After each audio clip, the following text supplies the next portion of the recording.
You walk into a room, and before anyone says a word, you already know something is off. Nobody raised their voice. There's no argument. Just a glance that skipped past someone. A smile that arrived half a second too late. You caught it. Nobody else did.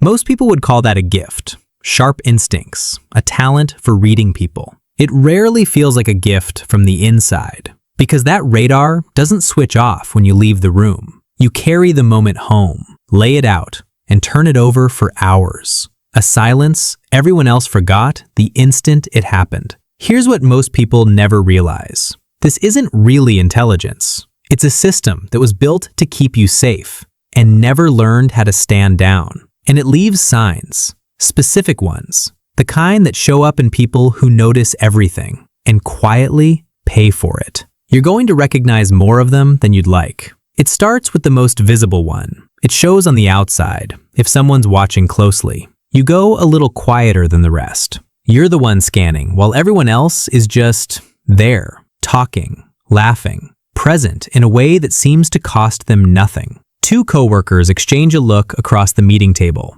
Half a second, no words. And you've already mapped the whole thing. The disagreement underneath it. Who's annoyed at whom? The thing that got said before you walked in. Everyone else keeps talking. They didn't catch it. You did. This is the part people tend to envy. The read on the room. The sense for what nobody's saying out loud. But notice what it actually costs you. While everyone else is simply in the moment, half of you is standing slightly outside it, taking notes. You're rarely just at the dinner. You're also watching the dinner. That's not intuition being magical. That's a system that never learned how to clock out. And that system doesn't stay in the room. It follows you home. This is where it starts to get expensive.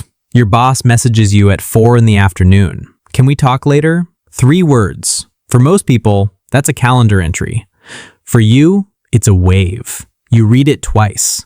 You catch a coldness in the phrasing that may not even be there. And before you've typed a single word back, you've run a dozen versions of what it might mean. And you've already found the one where it ends badly. Then you carry it through the afternoon, through dinner. The meeting turns out to be about parking or a form you forgot to sign. Nothing. But you spent 4 hours somewhere else entirely. Psychologists have a name for part of this. The default mode network, the brain's resting state system, the one that's supposed to go quiet when there's nothing to solve. In most people, at rest, it powers down. In minds like yours, it tends to stay switched on. So the moment there's a gap, a silence, a wait, a 3-word message, you slide straight back into interpreting. This looks like overthinking, like anxiety you should be able to talk yourself out of. It isn't a flaw in you. Your engine just never idles. It hums, even when you're trying to sleep.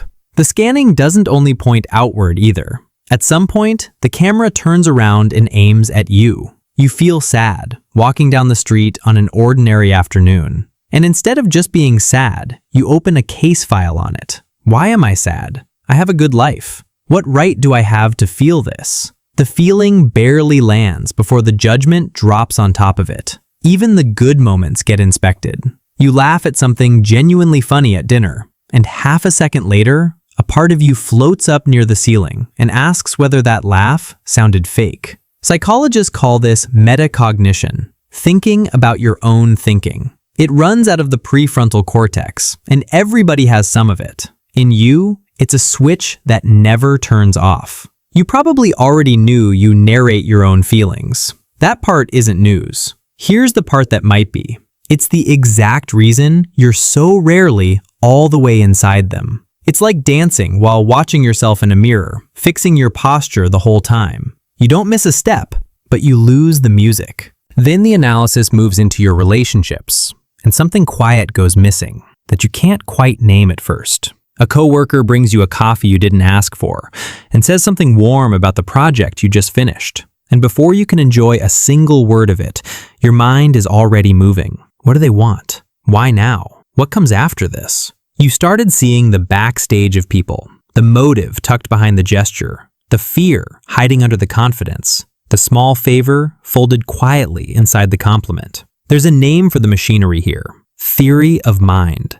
The mind's ability to model what other people are thinking and wanting. In you, it runs hot. It doesn't switch off when a gift is just a gift. From the outside, this reads as cynical, like you've gone cold or hard to please or suspicious of nice things. It isn't coldness. It's a kind of innocence you lost somewhere along the way. The ability to take the surface of someone's words at face value.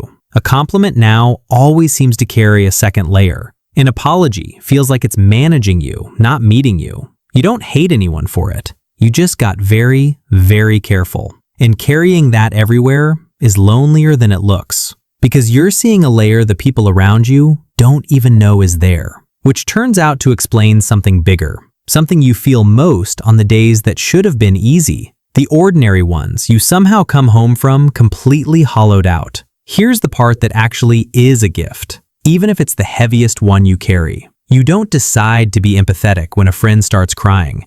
It isn't a setting you reach over and switch on. It's just on, all the time, whether you want it or not. A stranger on the bus taps their foot with nervous, jittery energy, and your own heartbeat picks up to match a worry that isn't even yours. And then there are the real ones. A friend sits across from you and tells you their marriage is ending. You listen. You say the right things, the gentle things. You drive home, and that ache doesn't leave with them. It moves into your chest and it sits there, not for an hour, for 3 days. You catch yourself thinking about it while you're doing the dishes days later, carrying a grief that was never yours to hold. There's a name for the wiring.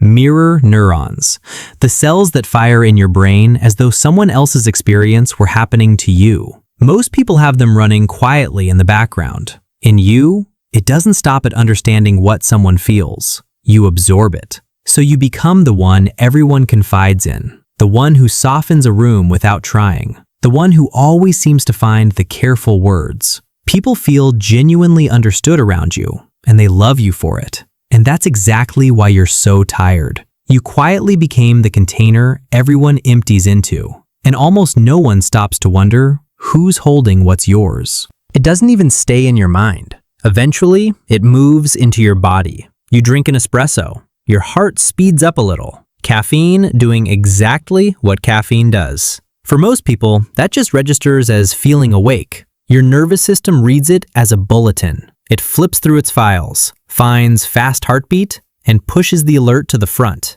Danger. Something's coming. Brace. So an ordinary sensation becomes a warning. The alarm raises your heart rate a little more, which confirms the alarm, which raises it again. A loop that feeds itself with no clean way out. There's a word for the sense being turned up too high. Interoception. The brain reading the body's internal signals, run largely through a region called the insular cortex. In you, it's finely, almost painfully tuned. You can be sitting perfectly still at your desk. Nothing wrong, nothing happening. And your body is running an emergency broadcast about a threat that does not exist. You feel uneasy, restless, braced, and there's nothing to point at. That's the part that wears you down. Not the fear of something. The fear of nothing in particular, all day. And all of it adds up to a loneliness most people never quite manage to understand. You can be in a full room, surrounded by people who genuinely like you, people who'd show up if you called. And still, there's this quiet apartness, this pane of glass you can't find the edges of. It's not because anyone shuts you out. That's what makes it so hard to explain to anyone. It's because no one else in the room seems to be seeing what you're seeing. From the outside, this can look like aloofness, like you're holding yourself a little above everyone, keeping a cool distance on purpose. It's the exact opposite. You're not above the room. You're buried deeper in it than anyone else, reading the layers, catching the undercurrents, tracking 6 conversations happening under the one out loud, with no one to turn to and check whether you saw it too. That's a specific kind of alone, not the alone of an empty house,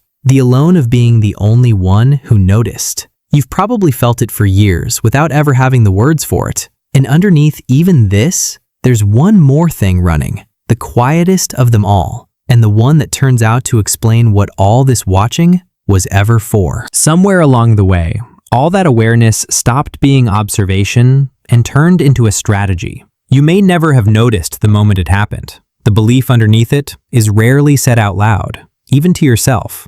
It goes something like this. If I can see every way this might go wrong, then nothing can blindside me.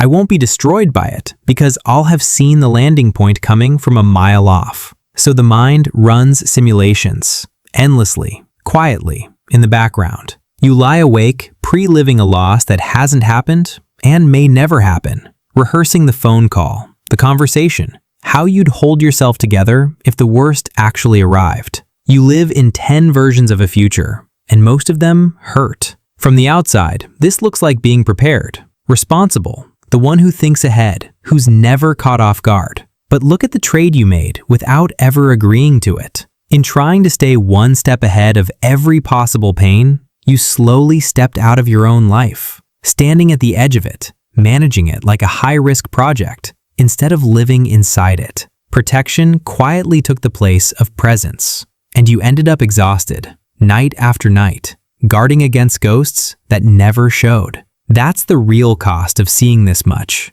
not the seeing itself, what you gave up to keep watching. So put them all together, and here's what they are not. They're not proof that something in you is broken. And they're not a superpower either, whatever the internet likes to call it. They're depth. Either it was built into you from the first day, or it was built early, quickly, because noticing everything was once the thing that kept you safe. And then you kept carrying it, long after the danger was gone, into rooms where nothing was ever wrong. The awareness was never the problem. It can't be switched off, and honestly, it shouldn't be. Asking you to see less would be like asking someone to make their own clear vision blurry on purpose. But the intensity, that can change. You can turn it down from a laser that hunts for every flaw in every room into something closer to a candle, bright enough to still understand people the way only you do, soft enough, finally, to warm the person holding it. The goal was never to see less. It was to stop carrying everything you see. That's the whole shift. Not a quieter mind, a lighter one. If this named something in you, the thread runs on into the people who feel too much, the ones who absorb a room and can't put it back down. That one's worth staying for too.